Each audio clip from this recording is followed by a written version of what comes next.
I'm Chris Thomas, and this is Master Class.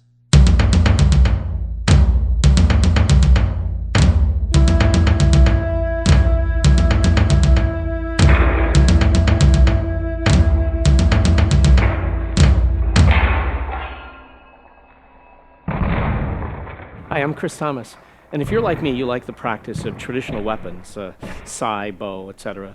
You probably also have experienced some frustration because when you look around for what available resources you can find a lot of material where people are teaching you, how to swing a weapon, or drills you can do with a weapon, or forms that you can practice.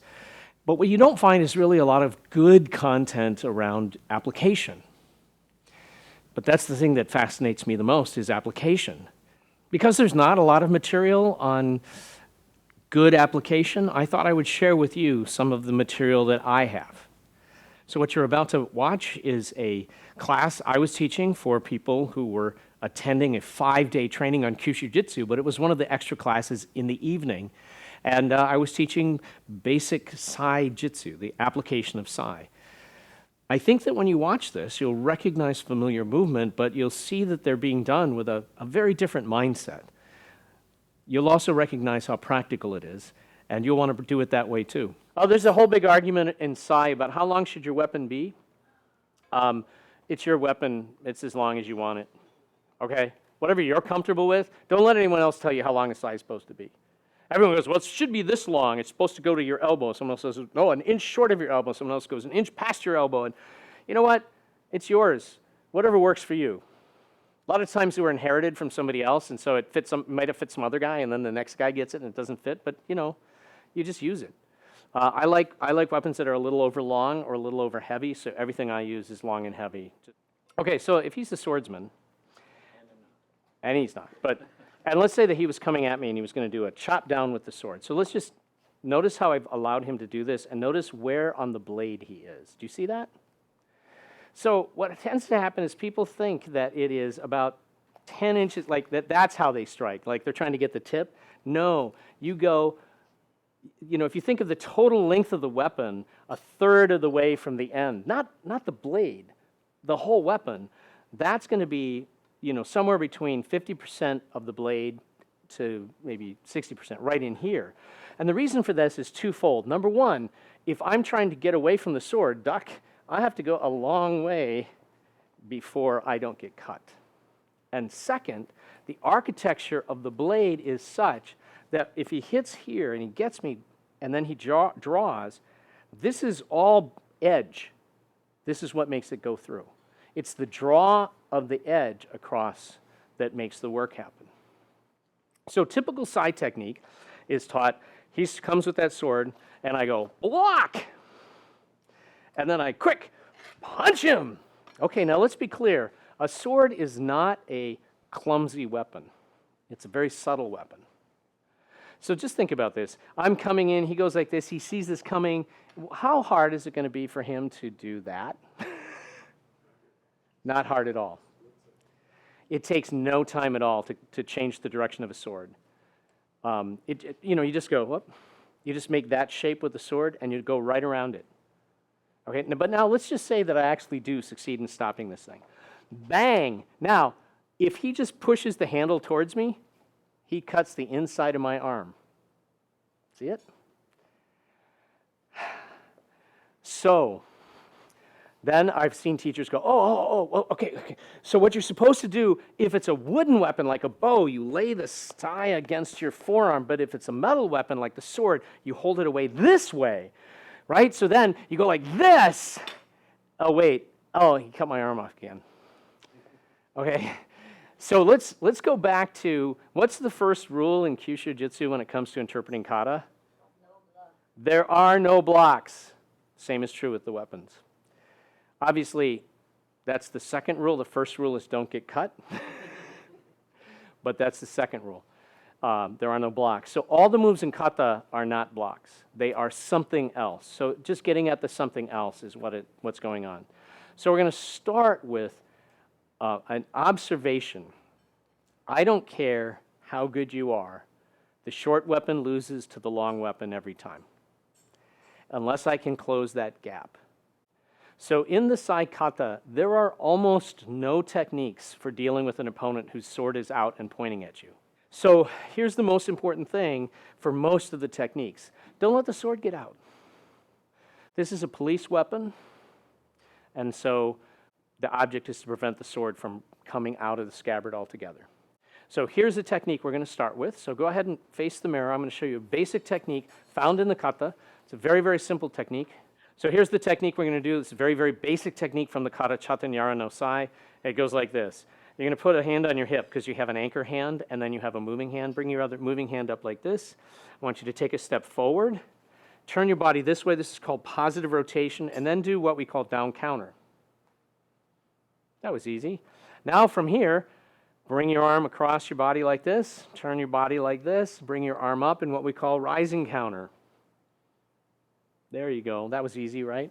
Let's try it on the other side.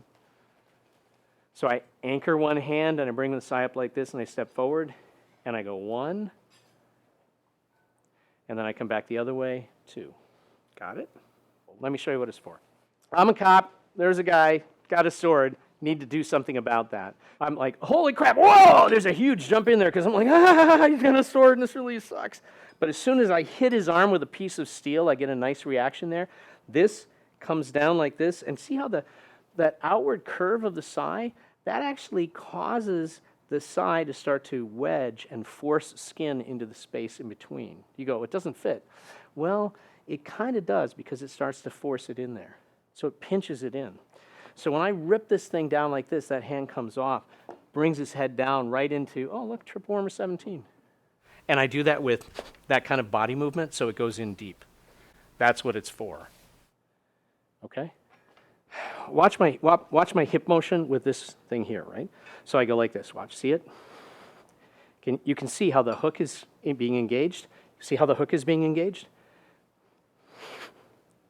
So you anchor the left hand, step forward, bringing the right hand up and forward.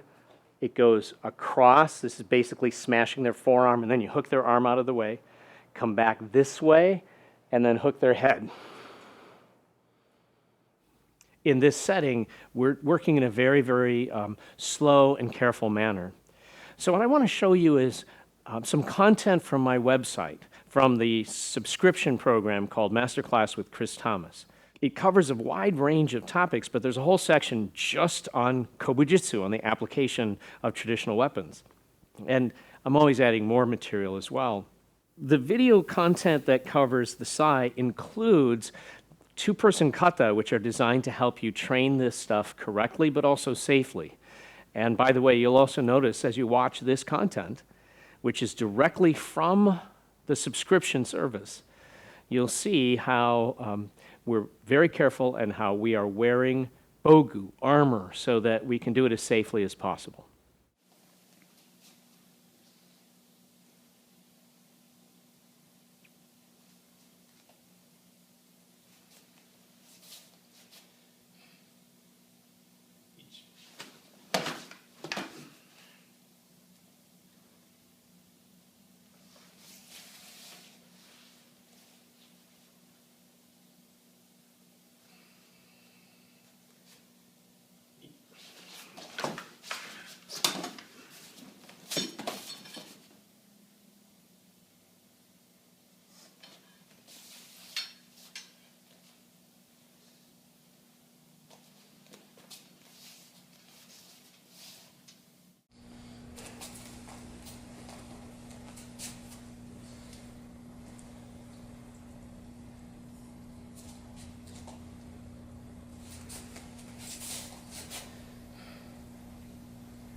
So here's the methodology. He's going to draw the sword. What I do is this. Now, I want to be very clear about this. I am not catching the sword with the sai. Okay? Let's just start there. I don't catch swords. I lay the side of the sword against the sai, and then he draws the weapon, and it just goes in there. Sometimes I get his hand, sometimes I get the handle, but I'm not trying to catch it. I just touch it and push. It will always go there. And now we go, I'm going to ride, this is called riding the draw. As he makes the draw, I continue to ride it. See what I've done? Do you see how his arm is trapped and I've stuck his throat with the kisaki on the yoku? You see that? So he goes to make that draw. I come here, one. If I can, bam! Boom. See how watch. See it? You can see how the tip is going right in. The architecture of the sai, that outward curve, sends that tip right in. And then I simply push. Okay? In other words, I'm not smashing. The movement is this way. See? Can you see? Looks like fly fishing. Looks like fly fishing, yes. Because this is this is what's going in there. So there's the draw. Whoa! Down.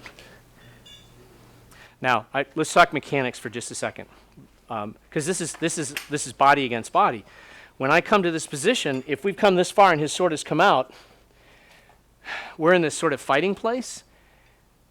Right here, we're equal. Stronger guy wins.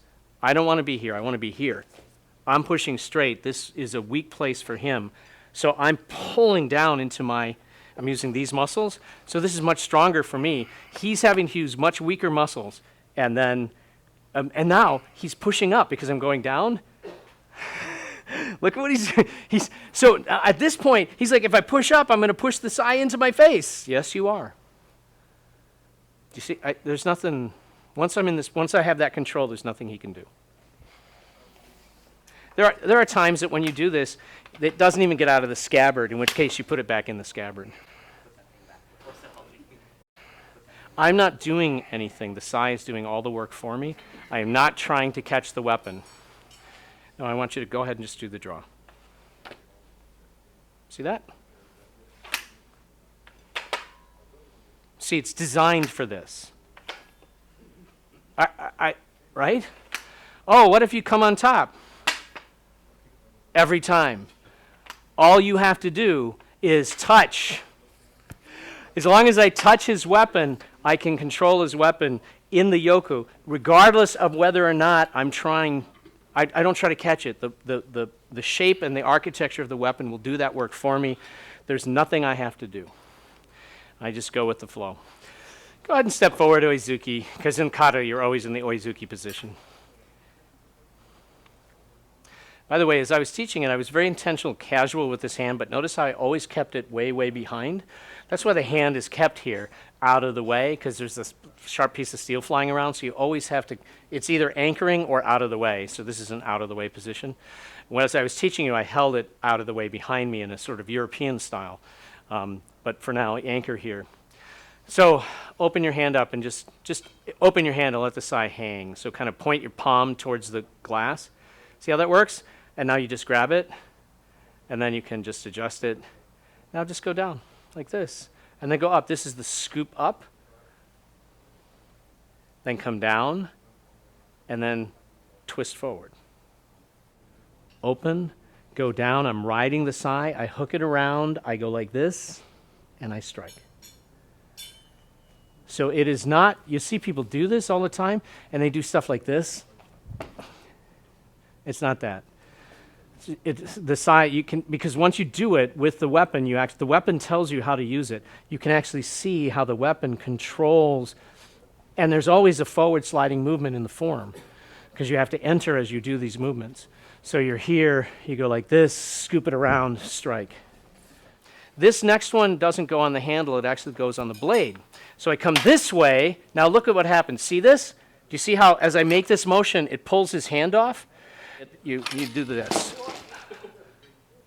See? It pulls his hand off, and then you do this to throw it away. You don't do that unless you know he doesn't have friends.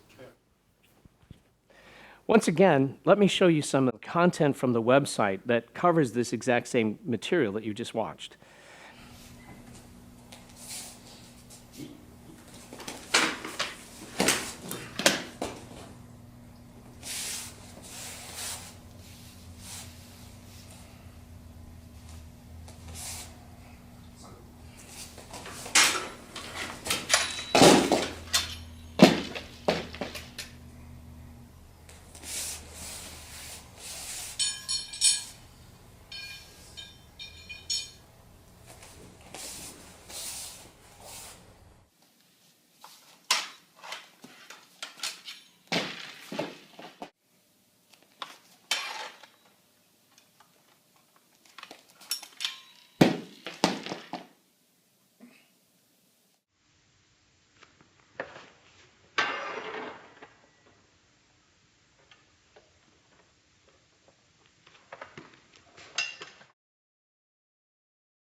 There's a great many more techniques available to you to watch on my website.